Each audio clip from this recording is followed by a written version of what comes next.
Yes, I'm Hayden, I'm from Bulb. I noticed so many people put their hands up that they were on roaming, so I'm going to do a little intro first. In the UK, you can choose who supplies the electricity and gas to your home. You can't do this in New York, say. You have to go with Con Ed, or if you're in LA, you have to go with PG&E. But in the UK and many countries around the world, you can choose. And that you can choose a company like ours, or you can choose to be with one of the incumbents. The way this industry was structured in the past is that basically these industries were nationalized, owned by the government. And then about 25, 30 years ago, they began to be privatized. And when they were privatized, companies like mine could start to compete with those incumbents. Okay, so with that intro, I'm going to talk to you a little bit about what we do at Bulb. We have a mission of basically doing two things for our members. We want to cut their bills, so we want them to pay less, and we want them to cut their carbon emissions. And I think that ties in with this theme around climate change that Imran was mentioning. I'm going to tell you a little bit about what we've learned from starting this company 4 years ago. There are three things that I'm going to cover today. Number one, things really need to change. We are in an urgent and profound climate crisis. I know I'm not the first person to stand on this stage and say that. Number two, it's not all bad. You can help. And number three, working on the climate crisis, being ethical, is not enough. We need to do more than that. Okay, so with that in mind, I'm going to tell you a little bit about Bulb and take you back to 4 or 5 years ago when I started working on this. This is the situation we were in the UK. For those that don't know, these are the logos of my competitors. When I told my brother that I was going to quit my job as a management consultant, again, not something I like to tell a lot of people about, that I used to be a management consultant. But when I told him I was going to quit, he said that I was crazy. It's not a very popular industry. As an ex-management consultant, I had to include a chart in my presentation today, which is against BOF rules. Apologies. But pop quiz, if you had to guess who the most disliked industry was in the UK, this is results from a Guardian ICM poll, the answer is gas and electricity, which is a slide I present to everyone that joins our company. I say, welcome to the most disliked industry in the world. The thing that blows my mind about this chart is the data was collected after the financial crisis, and we're still worse than banks. So we wanted to find out why people really disliked their energy companies. So we went out and spoke to a load of people, a load of customers. I'm a management consultant, so we discovered 3 things. Those 3 things were, number one, people really disliked the terrible customer service they got from their suppliers. Waiting on the phone for 20 minutes to get through to someone that can't help you, incorrect bills, drove people crazy. Second thing people really disliked was high prices. A lot of people felt like they were being overcharged. A lot of people didn't really understand how their bill was calculated. The third thing, and this was encouraging, was that a lot of people wanted to buy renewable energy, but they couldn't afford it at the time because it was being treated as a premium product. So energy suppliers were charging 15 to 20% more for people to buy renewable energy. So what did we do? We went out and tried to fix those problems. Of course, we started with 100% renewable electricity, so that's what we supply to our customers. We also wanted to do the right thing and run an ethical business, so we became a certified B Corp. Hands up in the room, who knows about B Corps? Oh, yes, that's brilliant. That's about 1/3 of the room. So for the 2/3 of you that don't know about B Corps, please go and check it out. It's a global initiative. They certify businesses for their environmental and social responsibility. It's very hard to be a B Corp. There are some big companies like Danone that are trying to be B Corps. There are also smaller companies like mine that are being B Corps. If you can support them, it's a great thing to do. The other thing we did was we became a living wage employer, which means that everyone that works in our company is paid not the minimum wage in the UK, but the living wage, which is more. And if we'd done all of these good things, we would have created a business that had 50,000 customers, and it would be a really good lifestyle business. It would be something to be very proud of. But we wanted to do more. We wanted to be really good at running the business as well. And for that, we needed to invest heavily in technology. So a third of the people that work in our company work in software and product development. And that has meant that we are an order of magnitude more efficient than our competitors.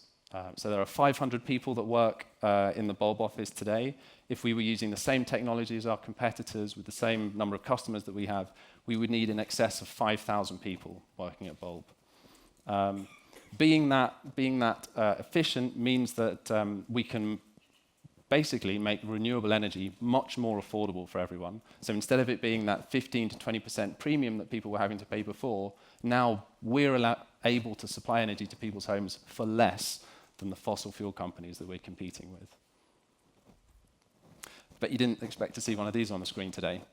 The other thing that we found is very important is that we deliver great service to people. So instead of sending out energy bills that look like machine code to our customers, instead we just send people an email or an app notification with the information that they need to know then. How much have they spent on their energy? What's their balance?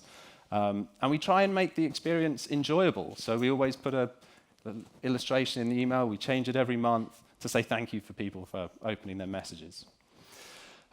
This has meant that we've grown to 1.5 million customers, just a little bit below that, 1.6. I guess we can round up to when we get to 1.55. And it's made us, the largest renewable supplier in the UK. Last year, we were the fastest growing business in the UK. We will be the fastest growing business in the UK this year as well. We couldn't have done that if we had just been ethical. We think it's very important to be ethical, but also to be a good business. When I was starting, loads of venture capitalists were like, you've got to find product market fit. You've got to find product market fit. That's what you have to do. And we, I think, have tried at Bulb to do something more. We've tried to find a business model that supports our growth, but also is sustainable for the planet. So we tried to find product planet fit with what we're doing. But this is still not enough. So as Imran mentioned, we are still enthralled to fossil fuels. Last year, the International Energy Agency published numbers. 80% of the energy that we use comes from fossil fuels. We have these huge oil and gas majors. They spend hundreds of millions of dollars advertising about their environmental responsibility. They actually spend more on lobbying activity to prevent us using renewables and to prevent us weaning ourselves off fossil fuels. This really has to change. However, the good thing, I think, is that we're at a tipping point. So there are activists like Greta Thunberg and David Attenborough, like Extinction Rebellion, like thousands of individuals who've raised awareness around climate change. 85% of people in a recent article in Vice said that they are concerned about climate change. In a recent poll in the UK elections, 30% of people think, I can't believe this, by the way, because I thought everyone was talking about Brexit, 30% of the people think that this election is about climate change. So it's clearly on the agenda. But the real challenge here is that we have to balance these two forces. We have a lot of anxiety about climate change, but again, on the other hand, people don't really know what to do. There's a huge amount of fear, uncertainty, and doubt that is being propagated by people in this industry who have, what can I say? They have a strong interest in things remaining as they are. And what this means is that as consumers, we don't really know what to do. So I think that's our job, all of us in this room. And it's quite exciting to meet all of you today and to be surrounded by a group of people who are in a position of such influence. We can all take action both as individuals, but we can also take action within the companies that we're in and within the families and the groups of friends that we're in. And so in you helping solve this, I have a request, basically, and I have a request to talk about, and as a consultant, it's going to be three things.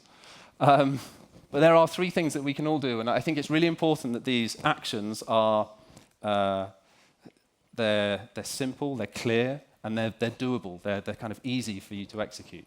So the first one is switch to renewables. So we all well, not all of us. If you're from New York or in LA, you can't. But all of us who can, we can choose where we get our energy from. So you don't have to switch to our company. There are other renewable suppliers, but look for a renewable supplier and buy your energy from a company that sources it from solar, wind, hydro.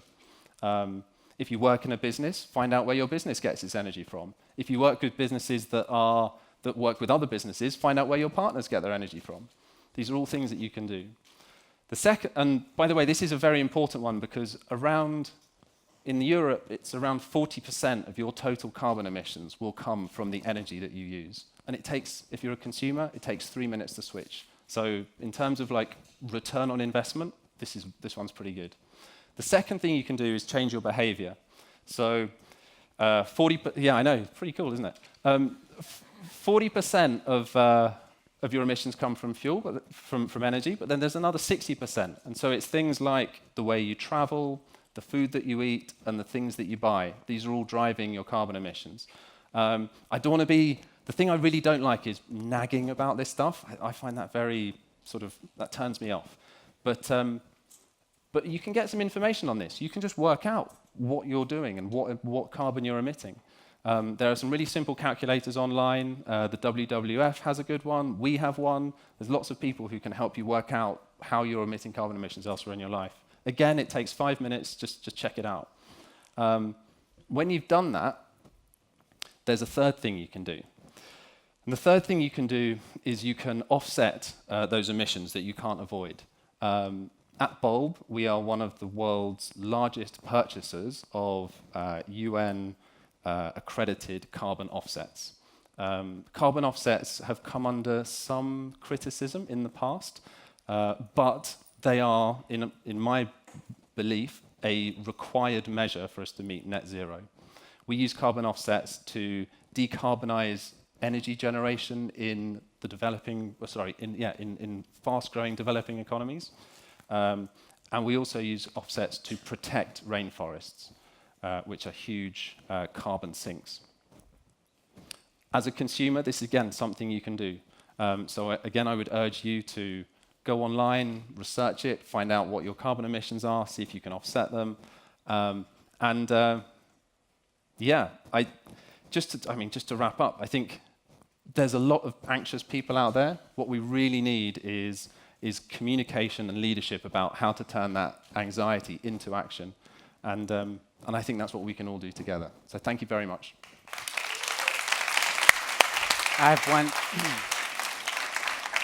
I just have one question for you, Hayden. I was listening to a podcast this morning about, I think the Labour Party's new platform is being announced today. Yeah, it has and been. As part of their platform, and it's very unclear whether they would be able to form a majority government, but as part of their platform, they're planning the renationalization of the energy sector amongst 4 or 5 other major parts of the UK economy. I don't think it's going to happen, but if that were to happen, what would that do to your business? How would that impact your business?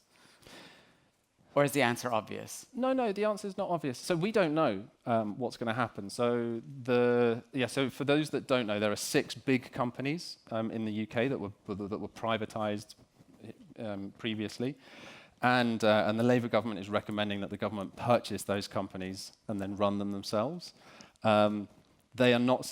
That makes up about 75% of the supply business in the UK. We don't have a strong view on this. We are very happy to compete with the big 6. We're also very happy to compete with a nationalized set of energy suppliers.